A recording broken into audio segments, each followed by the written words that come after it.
यदि आप ब्रह्मचारी नहीं हैं तो आप अध्यात्म विद्या को धारण नहीं कर सकते। ये वो विद्या नहीं है कि केवल बौद्धिक विद्या हो कि बुद्धि के द्वारा आप रट लो, बुद्धि के द्वारा आप उसको समझ लो। ऐसी विद्या नहीं है। इसमें आपके एक एक आचरण, एक एक इंद्रिय जब शास्त्र सम्मत चलेगी तब आप अध्यात्म विद्या को जान पाएंगे। अध्यात्म विद्या को जान गए तो ये स्वाभाविक सब आपके अधीन हो जाएंगे। यदि उपासक भोगों से भयभीत हो जाए तो बच जाए। एक बार पूज्यपाद सिवड़िया बाबा जी ने स्वप्न देखा। स्वप्न में भी कितने सावधान हैं। एक घर में आवाज लगाई, भिक्षाम देहि, तो एक माई निकली, सुंदर अप्सरा। आवाज एक घर में लगाई, सैकड़ों घरों से निकल आई और सब एक से एक सुंदर, और चारों तरफ से घेर लिया और मुस्कुराना, हाव भाव प्रकट करना। बाबा भागे और कई किलोमीटर तक भागते रहे। फिर पीछे मुड़ के जब देखा कि कोई नहीं दिखाई दे रहा, तब खड़े होकर सांस ली। जब सांस ले रहे थे तो आंख खुल गई। अच्छा हुआ कि स्वप्न में भी भागे। भागने से ही बचोगे, यहाँ जीतने के चक्कर में मत पड़ना। बहादुर आदमी चोट लगने पर और खूंखार होता है। कायर आदमी एक बूंद खून देखेगा, दैया रे भाग गया। तो ये कायरों का मार्ग थोड़ी है, सूरवीरों का मार्ग है। अगर कहीं भी हम झुकते तो हम सावधान होते हैं। जरा भी हलचल मन में समझना, फिर नाम भगवत चिंतन, वाणी ब्रह्म चिंतन इतना रगड़ दो कि मन मर जाए।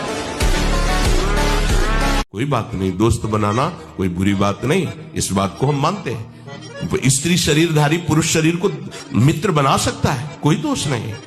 पुरुष शरीरधारी स्त्री को मित्र बना सकता है, कोई दोष नहीं। लेकिन मित्र का क्या कर्तव्य होता है? कुपंथ निवारी सुपंथ चलावा, कुमार्ग से हटा करके सुपंथ में चलाना, उसकी समस्याओं को दूर करके उसको आनंद में से युक्त करना, उसको सहयोग करना, ना कि शोषण करना। दोस्ती कहते हैं उसके दुखों को मिटा करके उसको शांति और सुख के मार्ग में ले जाना। जब मन हमारा किसी भी विषय के लिए लालायित हो, उस समय आप अलग होकर अपने मन को देखिए। वास्तविक आप देख ही रहे हैं, आप मन नहीं है, पर मन इतनी चतुराई से आपको तन्मय कर लेता है कि मन की मांगी हुई विषय सामग्री ऐसा लगता है मुझे चाहिए, मैं भोगूंगा।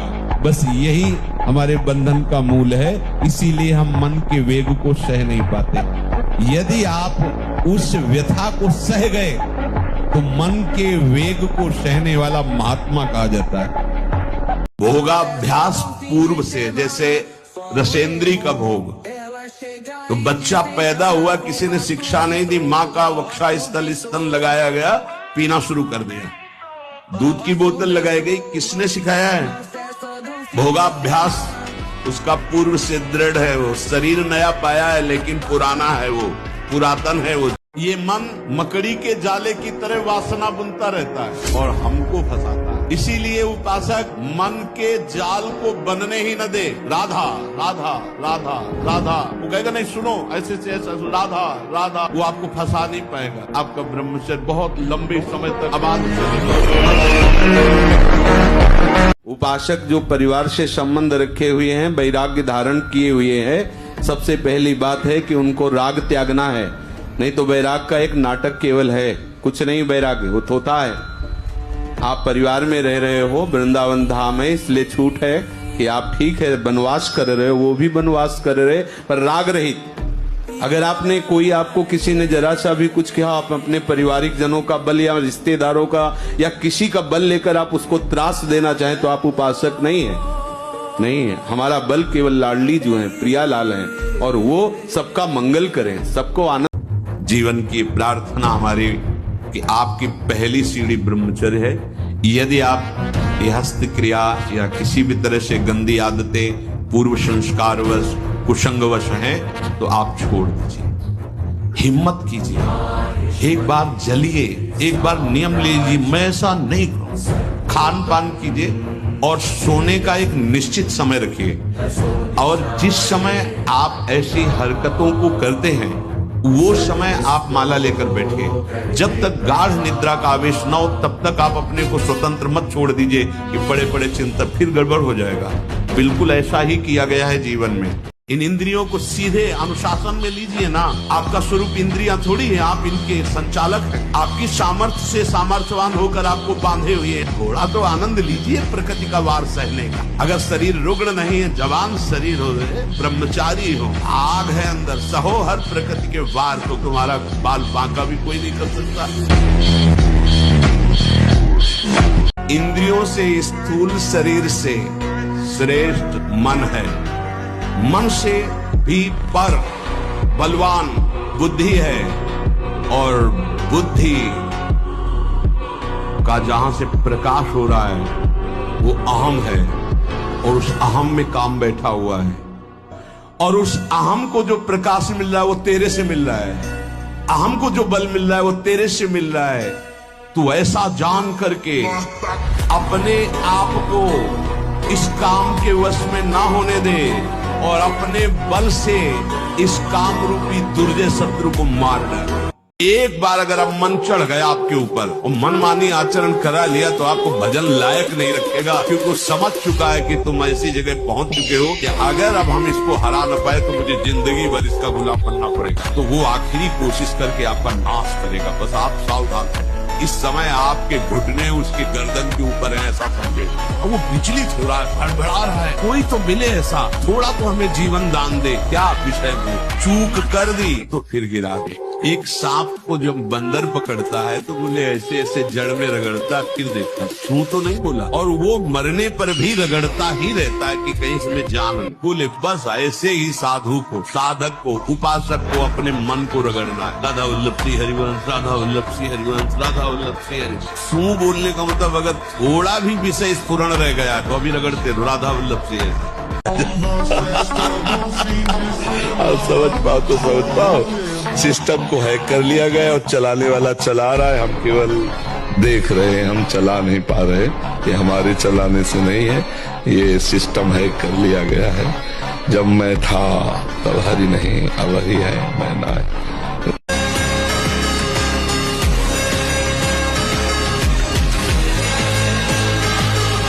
शर्म आनी चाहिए, कैसे कैसे राक्षसी स्वभाव के लोग हैं। अरे मांस, बोले तुम भी तो मूली और गाजर पाते हो, उसमें भी तो जीव है। ये हमारे लिए विधान है, शास्त्री कानून है कि तुम पा सकते हो। हमारे लिए विधान किया है भगवान ने। तुम मनुष्य, तुम्हारे लिए बकरा भैंसा राक्षस हो क्या? तुम्हारे लिए विधान है क्या? मूली गाजर जो विधान है, जीवे जीव बिना जीवे नहीं, सिद्धांत है। हमारे लिए विधान है। हमारे लिए गेहूं है, जौ है, चना है, दालें हैं, अन्न है, फल है, मेवा है, मिष्ठान है, दूध है, दही, कितने पदार्थ जरूरी है।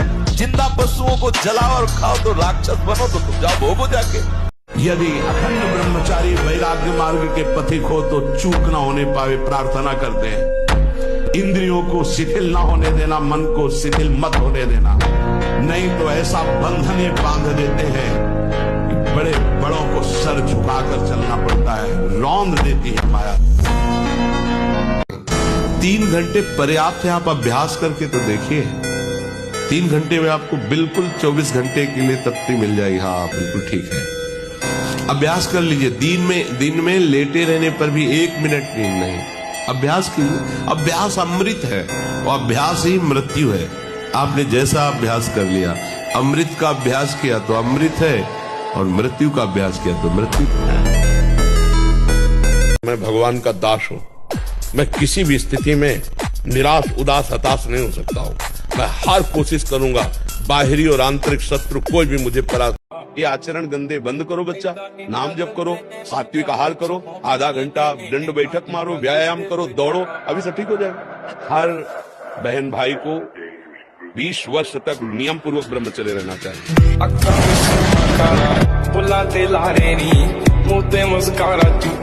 मुझे लगता है ब्रह्मचर्य की तरफ से हमारे समाज की दृष्टि हटती चली जा रही है। अगर गृहस्थी में भी है, संयम से रहकर भजन करके, फिर बुद्धिमान, ज्ञानवान, बलवान बालक पैदा होगा। ब्रह्मचर्य ही परम तप है, ब्रह्मचर्य ही परम धन है, ब्रह्मचर्य परम एकाग्रता है। एकाग्रता ब्रह्मचर्य से आती है। आंख मूंदो या खुली रखो, अगर ब्रह्मचर्य ठीक एक शीतलता, एक गंभीरता, और जिधर दृष्टि लगा उधर एकदम चिपक जाएगी जाके। जैसे भजन में, नाम में, या आप संसारिक कार्य में बहुत अच्छा कार्य करोगे।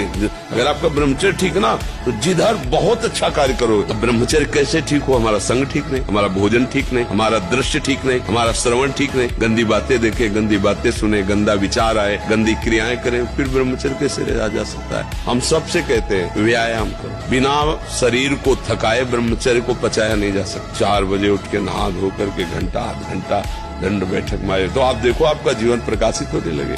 दवा कोई वर्जिश से बेहतर नहीं, नुकसान चिंतन से गर्म हो जाती है नाड़ी। तो वीर पूरे शरीर के रक्त के साथ है, उसी से आपकी हड्डियां मजबूत होती हैं, उसी से आपका शरीर बलिष्ठ होता है, उसी से आपके मन को पवित्र विचारों में चलने की सामर्थ्य मिलती है।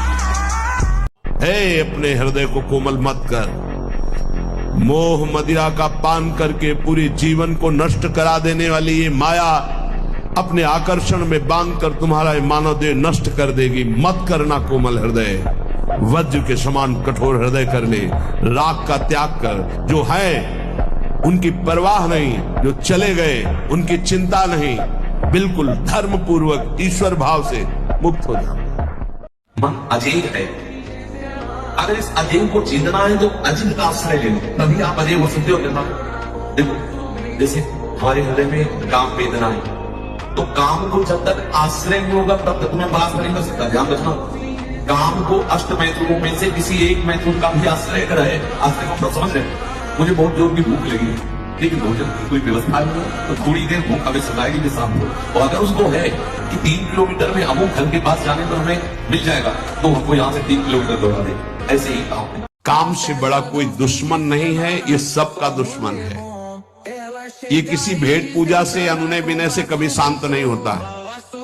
इसकी भेंट पूजा यही कि ये भोग दे दो, ये क्रिया करवा दो, ये ऐसा, मैं तुम्हें शांति प्रदान करूंगा, सुख प्रदान। थोड़ा समझिए, मतलब हम कभी कभी बहुत ही कि आप लोग समझते नहीं हैं। हमारे अंदर काम आ गया, हमारे अंदर क्रोध आ गया, आपके अंदर आया, उसी समय आप देखिए ना कि आपके अंदर आया कि आपके मन में आया। जब मन में आया तो आप दृष्टा है ना, आपका क्या बिगाड़ लेगा? आप केवल क्रिया मत होने देना, आप उसी में डूबते रहते हैं, आप उसी में सुख बुद्धि करके तदात्म हो रहे, मरोगे।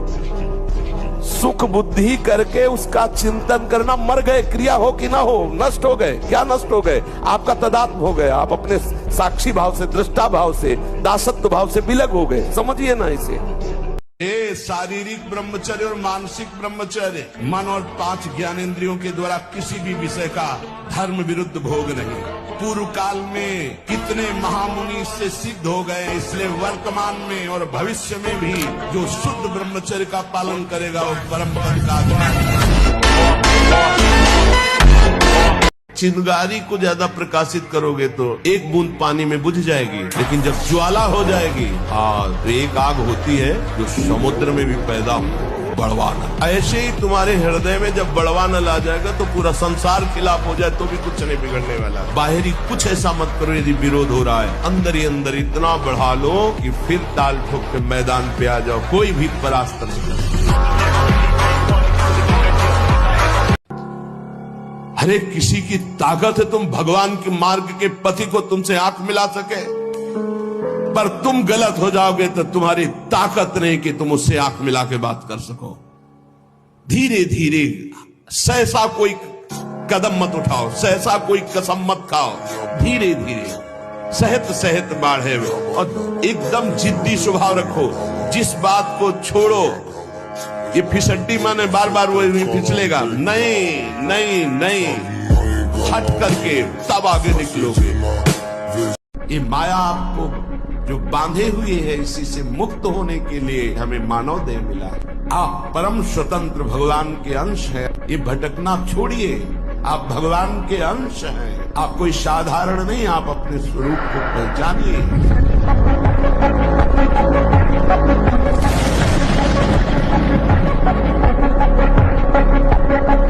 ये ऐसा दुख में दलदल में भी फंस जाता है, इतना कमजोर हो जाता है कि देखो सुनकर आपको पहाड़ जैसी बात लगेगी, कैसे निकल पाऊंगा, हमसे नहीं हो पाएगा। और ये बोल कौन रहा है? ये भी तो देख, तू नहीं बोल रहा, बोल वही रहा है जो तुझे फंसाया और तू स्वीकृति कर रहा कि मैं बोल रहा हूं। भोग उसने भोगा, स्वीकृति तूने की, दुर्गति तेरी होगी। समझ पहले, ये ऐसा जाल है, इसे बिना सत्संग के आप समझ नहीं सकते। साफ का साफ धरा धरा। भगवान कह रहे मना कष्टानिंद्रियाणि प्रकृति स्थानी कर सती, तू मेरा अंश, ममई वांसो, तू मेरा है, और ये प्रकृति का अंश प्रकृति में जा रहा है। तू समझ, तो तेरे ही दस्तखत से, तेरी ही स्वीकृति से तेरी दुर्गति हो रही। स्वीकृति बदल। ये उसके लक्षण है जो जानबूझकर ब्रह्मचर्य का नाश करता है। वीर का इतना पतला हो जाना कि लघुशंका के लिए जोर करने पर वीर निकल जाना बहुत बड़ी हानि।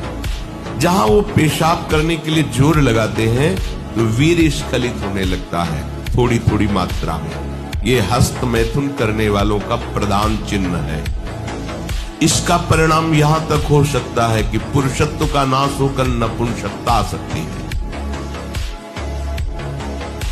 हाथ पैरों के जोड़ पर बिना किसी कारण के दर्द होना, कमर में, गांठ में, जहां संधियां हैं, अस्थियों का जोड़ है, वहां दर्द होने लगना। सर में जरा भी विचार करने पर दर्द पैदा हो जाना, और गंदी बातें, अश्लील चित्र देखने में बड़ी रुचि हो जाना। सावधान होकर तुम्हारा ऐसा नाश होगा कि तुम इस बात को किसी भी साधन से पूर्ण। तो सबसे पहले 10 बार सांसें खींचो और निकालो, और फिर कोई त्राटक क्रिया करो। किसी बिंदु पर त्राटक करो और उसमें आंख खोलकर बस एकाग्रता पूर्वक देखना शुरू कर दो। आंसू निकल सकते हैं, आंखों में जलन हो सकती है, मस्तक में थोड़ा दर्द सा लग सकता है। फिर खोलो। ये जितने मिनट कर सको, 8 बार 10 बार, आप देखो आपका मन शांत होने लगेगा। तुझे कभी अहंकार मत करना, प्रभु जी यदि आपका सही ब्रह्मचर्य चल रहा हो 10-5 महीने से, साल से, तो कभी अंदर गर्व मत कर लेना कि मैं बहुत काम विजयी हूं। 10-5 वर्ष की बात नहीं, 10-10 हजार वर्ष 1 मिनट में मिट्टी में मिल जाओगे। अहंकार नहीं। देख कहां आसक्त है, जहां से मूत्र निकलता है, जहां से शौच निकलती है। बहुत बुद्धिमान बनता है, बहुत अपने को विवेकवान समझता है। आखिरी सुख क्या है? जहां तू आसक्त है, जहां से मल निकलता है और पेशाब निकलती है। शास्त्र है, इसको समझ लो। बहरे हो रहे हो, गुरु की बात नहीं सुनते, न वेद की बात सुनते हो, न गुरु की बात सुनते हो, न शास्त्र की, न परम हितैषी मित्र की। क्या तुम्हारी दुर्दशा है जो तुम मनमानी चल रहे हो? चरित्रहीन औरतों को बड़ा घमंड होता है कि हमारे ऊपर हजारों लोग मरते हैं। मरते भी होंगे क्योंकि झूठे बर्तनों को चाटने के लिए हमेशा आवारा कुत्ते तैयार रहते हैं।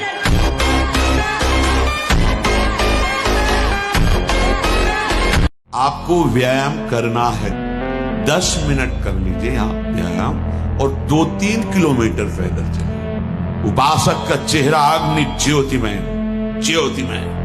ऐसा नहीं कि वो सांवला रंग है तो खिल नहीं पा रहा, नहीं। ब्रह्मचर्य और नियम ऐसे कमल के फूल का जैसा चेहरा हो जाता है, उसका खिल जाता है चेहरा। मुख प्रसन्न तन तेज विराजा, कीन्हिस रामचंद्र कर काजा। आधा अन्न और जो आधा बचा उसमें आधे में जल। 3 लीटर जल प्रत्येक शरीर को चाहिए ही चाहिए। उससे शरीर की गर्मी तेजाब लघुशंका से निकलती है और वो कब्ज तोड़ने में सहायक होता है। प्रातः पहला जल बिना कुल्ला किए पीना चाहिए, बिना स्नान आदि किए। शौच के पहले जो हमें जाना है तो उसे नियम दिए, कम से कम 500 ग्राम, इसके ऊपर आप जितना ले सके जल, वो भी गुनगुना, मतलब थोड़ा अच्छा गर्म होना चाहिए कि आप आराम से पी सकते हो, पर गर्म है। और वज्रासन में बैठ के, अभी देखो कब्ज नष्ट होती है कि नहीं। मजाक में भी किसी को दुख मत दो, मजाक में भी किसी को ऐसे कटु वचन मत कहो जो उसके हृदय को छू जाए, हृदय को दुख पहुंचा दे। और यदि तुम्हारा कोई अपमान करके कड़वी बात कहे तो बोले बधिरा, बहरे बन जाओ, सुनो ही मत, नहीं सुनना। ऐसा कभी युद्ध में नहीं पाया गया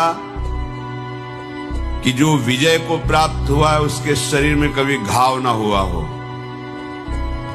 विपक्ष के बाणों से घायल होते हुए भी विपक्ष को परास्त कर वो जय को प्राप्त होता है। ऐसे ही प्रत्येक साधक भगवत मार्ग में आचार्य वाणी, गुरु आश्रय, आराध्य देव की कृपा का बल लेकर के माया के इन बलवान पार्षदों को, इनके वेगों को परास्त करता है। ऐसा नहीं कि जब से शरणागत हुआ तब से उसके द्वारा विजय ही विजय हुई, नहीं, बहुत बार जो महापुरुष भी बन गए हैं वो भी इनकी चोट से घायल हुए हैं। ब्रह्मचारी मतलब आग, ब्रह्मचर्य मतलब आग, आप सच्ची समझो आग। पैर ऐसे पड़े जैसे आग में पैर पड़ते। आग में पैर कैसे पड़ते हैं? ऐसे ब्रह्मचारी चलता है। ये क्या है? जैसे गिलहरी नहीं एकदम चिलचिलाती भागती है, ऐसे ब्रह्मचर्य का जीवन होगा। पता नहीं तुम लोगों को बातें समझ में क्यों नहीं आ रही हैं। और ब्रह्मचारी के नेत्र बोलते हैं। जैसे जंगली सिंह के नेत्र हैं, ऐसे ब्रह्मचारी के नेत्र होते। उसके नेत्र में पावर होता है, एक दबाव पक्ष होता है। वो जिस पर नेत्र डाले तो एक बार झुक जाए सामने वाले के लिए। ब्रह्मचर्य का ऐसा पावर, बहुत बड़ी सामर्थ्य है भरोसे में। अगर एक कुत्ता इसी गेट पे बैठे कभी ना जाए तो आप देख लो, पत्तल में परोस कर उसे भोजन देना पड़ेगा आपको। कहीं जाए ना किसी और के दरवाजे, 2-4 दिन भले उसको थोड़ा भूख सहनी पड़े, लेकिन दरवाजे से नहीं जाएगा तो आपको, आपका जो भाव है वो प्रेरित करके सुबह शाम वहां पत्तल में रोटी दाल रखवा देगा।